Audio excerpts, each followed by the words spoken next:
الحمد لله وكفى وسلام على عباده الذين اصطفى اما بعد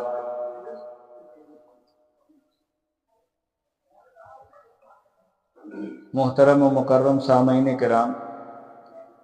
ایک واقعہ جو ہے صاحب احیاء نے نقل فرمایا ہے، وہی میں آپ حضرات کی خدمت میں عرض کروں گا۔ اب آپ دیکھیے، ایسے واقعات جو ہمارے اور آپ کے لیے عبرت ہوں، مفید اور کارآمد ہوں، جو صحیح اور ثابت ہوں، ایسے واقعات کو سننا چاہیے اور اس پر عمل کرنا چاہیے۔ بہت سے واقعات ہیں جس کو قرآن نے نقل کیا ہے۔ آپ حضرات اور دنیا جانتی ہے کہ دنیا نے ایک سے ایک ثبوتوں کو جنا۔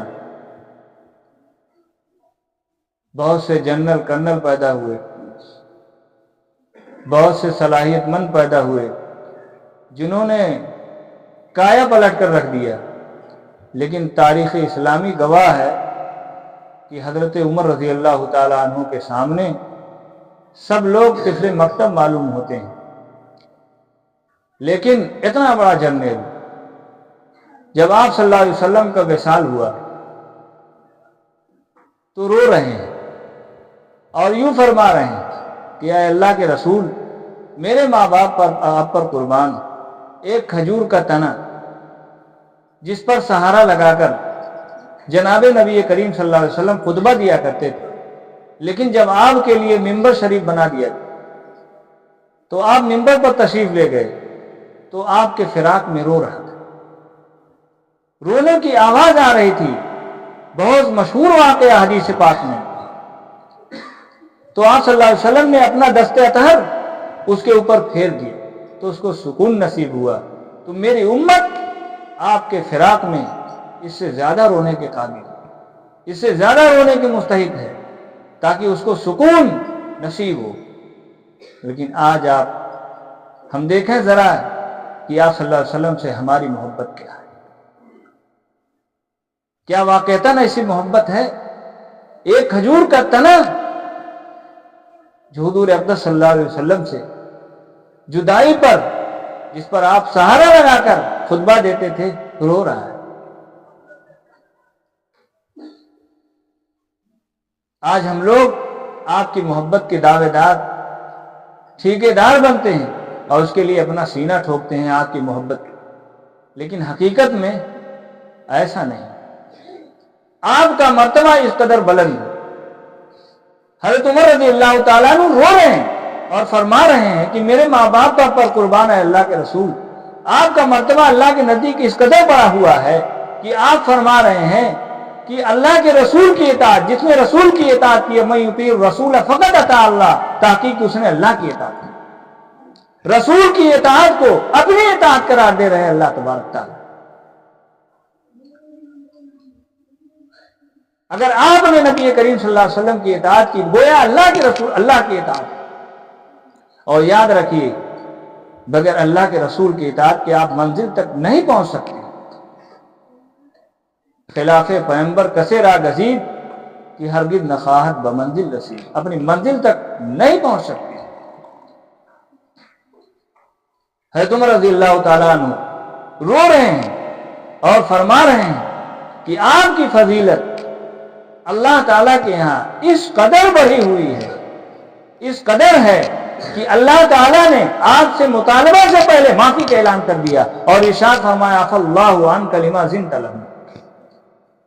اللہ نے تو آپ کو معاف کر دیا، آپ نے ان منافقوں کو اجازت ہی کیوں دی تھی؟ حضرت عمر رو رہے ہیں اور فرما رہے ہیں اللہ تعالیٰ کے ہاں آپ کی منقبت اس قدر بڑھی ہوئی ہے کہ اگرچہ آپ سارے نبیوں میں زمانے کے اعتبار سے آخر ہیں، لیکن نبیوں کی میثاق میں اللہ نے سب سے پہلا نام آپ کا لیا اور ارشاد فرمایا وَإِذْ أَخَذْنَا مِنَ النَّبِيِّينَ مِيثَاقَهُمْ وَمِنْكَ وَمِنْ نُوحٍ وَإِبْرَاهِيمَ۔ آپ سے اللہ نے عہد لیا، نبیوں سے میثاق لیا اللہ نے جو نبیوں سے، تو سب سے پہلے آپ کا نام لیا وَمِنْكَ وَمِنْ نُوحٍ وَإِبْرَاهِيمَ۔ اور یاد رکھیے حضرت عمر فرما رہے ہیں اور رو رہے ہیں اور کہہ رہے ہیں کہ اللہ کے رسول کس قدر عظیم المرتبت ہیں کہ کافر جہنم میں پڑے ہوں گے اور کہیں گے یا لیتنا اطعنا اللہ و اطعنا الرسول، اے کاش ہم اللہ کے اور اللہ کے رسول کی اطاعت کی۔ حضرت عمر رو رہے ہیں اور ارشاد فرما رہے ہیں اور کہہ رہے ہیں اے اللہ کے رسول میرے ماں باپ آپ پر قربان، اگر موسیٰ علیہ السلام کو آپ نے یہ معجزہ عطا فرمایا کہ پتھروں سے پانی کے چشمے جاری ہو گئے، تو میرے نبی کے ہاتھوں سے اور آپ کی انگلیوں کے پوروں سے پانی کے پھوارے نکلے، پانی کے چشمے اگلے۔ حضرت موسیٰ علیہ السلام، حضرت عمر رضی اللہ تعالیٰ عنہ رو رہے ہیں اور فرما رہے ہیں اے اللہ کے رسول میرے ماں باپ پر قربان، اگر عیسیٰ علیہ السلام کے ہاتھ پر آپ نے معجزہ دیا کہ وہ مردوں کو زندہ کر دیتے تھے۔ حضرت عیسیٰ علیہ السلام کو اللہ نے معجزہ دیا تھا جس کو چاہتے زندہ کر دیتے۔ اب بتاؤ یہ کتنا زندہ معجزہ ہے، کتنا بڑا معجزہ ہے کہ اگر آپ کسی کو زندہ کر دے تو ساری قوم آپ پر ایمان لائے گی، کیا بھائی نہیں لائے گی؟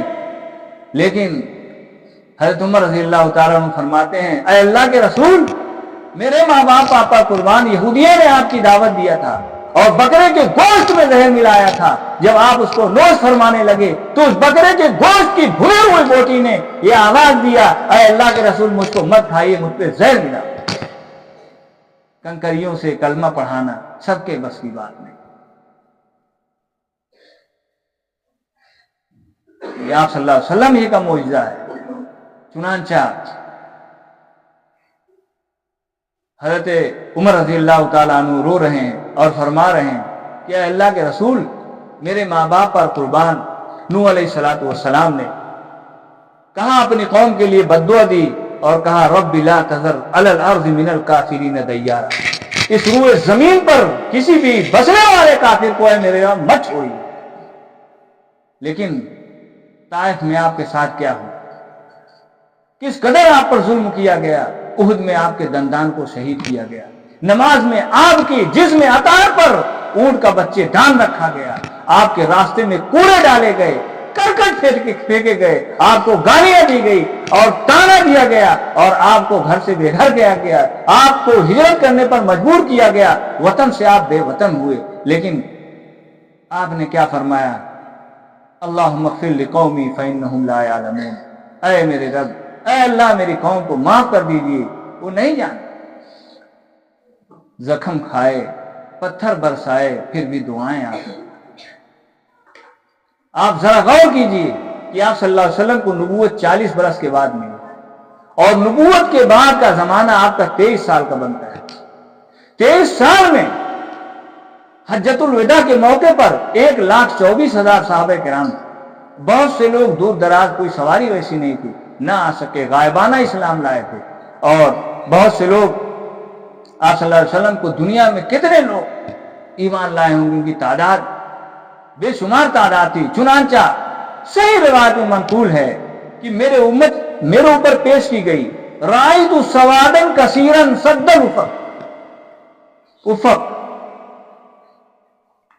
رأیت سوادا کثیرا سد الافق، میں نے اپنی امت کو اتنی کثیر تعداد میں دیکھا کہ جو سارے جہان کو گھیرے ہوئے تھے۔ اس 23 سال کی مدت میں کتنے لوگ آپ صلی اللہ علیہ وسلم پر ایمان لے آئے۔ اور نوح علیہ السلام کے بارے میں ذرا آپ دیکھیے، قرآن کہہ رہا ہے وما آمن معہ الا قلیل، 1000 برس آپ کا زمانہ بنتا ہے لیکن آپ کے ساتھ ایمان لانے والے تھوڑے تھے۔ چنانچہ حضرت عمر رضی اللہ تعالیٰ عنہ رو رہے ہیں اور ارشاد فرما رہے ہیں اے اللہ کے رسول میرے ماں باپ پر قربان، اگر آپ ہماری عورتوں سے نکاح نہ کرتے، اگر آپ اپنے ہم جنسوں کے ساتھ اٹھتے بیٹھتے تو آج ہمارے ساتھ کوئی بیٹھنے والا نہ ہوتا، ہماری عورتوں کے ساتھ کوئی نکاح کرنے والا نہ ہوتا۔ لیکن قربان جائیے نبی کریم صلی اللہ علیہ وسلم پر کہ آپ نے تواضع اختیار کرتے ہوئے آپ کی تواضع اور انکساری کو دیکھیے کہ آپ نے دسترخوان کو نیچے بچھایا، آپ نے ہم کو اپنے ساتھ بیٹھایا، آپ نے ہم کو اپنے ساتھ کھلایا۔ آپ صلی اللہ علیہ وسلم اس قدر تواضع۔ اس لیے بھائیوں، لا یؤمن احدکم، صحیح بخاری مسلم کی روایت ہے، احدکم حتی اکون احب الیہ من والدہ وولدہ والناس اجمعین، آپ کے اوپر، ہمارے اوپر اسلام کا رنگ چڑھ جانا چاہیے۔ تم میں سے کوئی شخص کامل مومن نہیں ہو سکتا جبکہ اس کی محبت، اس کے دل میں میری محبت اس کے والد سے، اس کے بچوں سے، والناس اجمعین، اور تمام چیزوں سے نہ ہو جائے جانا۔ اب آپ دیکھیے اس روایت میں کیا فرمایا گیا کہ آپ صلی اللہ علیہ وسلم، توجہ فرمائیں، آپ صلی اللہ علیہ وسلم اور آپ کے طریقہ کار، آپ کی سنت کو دنیا کی کوئی چیز چھوڑا نہ سکے،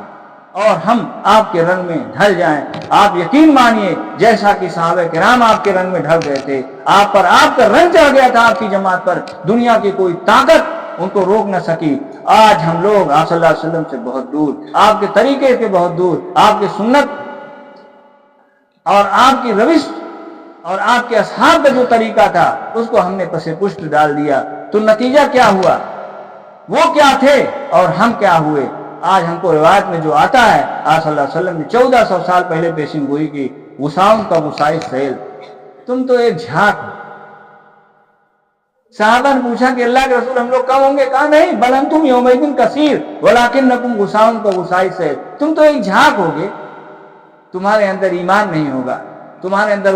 وہ چیز جو اسلام کی ہونی چاہیے ایک مسلمان کے اندر، وہ چیزیں نہیں ہوں گی، تم بہت ہلکے ہو گے ایمان کے اعتبار، تمہارے اندر کوئی۔ اب آپ سوچ لیجئے، اور اگر ہم نے اپنے اسلام کو مضبوطی سے پکڑ لیا اور اس پر مکمل طریقے سے عمل کر لیا تو انشاءاللہ ہمارے راستے میں کوئی چیز رکاوٹ نہیں بن سکتی ہے۔ دعا کریں کہ اللہ تعالی ہم لوگوں کو نبی پاک صلی اللہ علیہ وسلم کے طریقے کو زندہ اور تابندہ کرنے کا اللہ تعالی ہم لوگوں کو موقع عنایت فرمائے، اور تا زندگی اس پر قائم اور دائم رہنے کہ اللہ ہم لوگوں کو توفیق عطا فرمائے۔ آمین۔ وآخر دعوانا الحمدللہ رب العالمین۔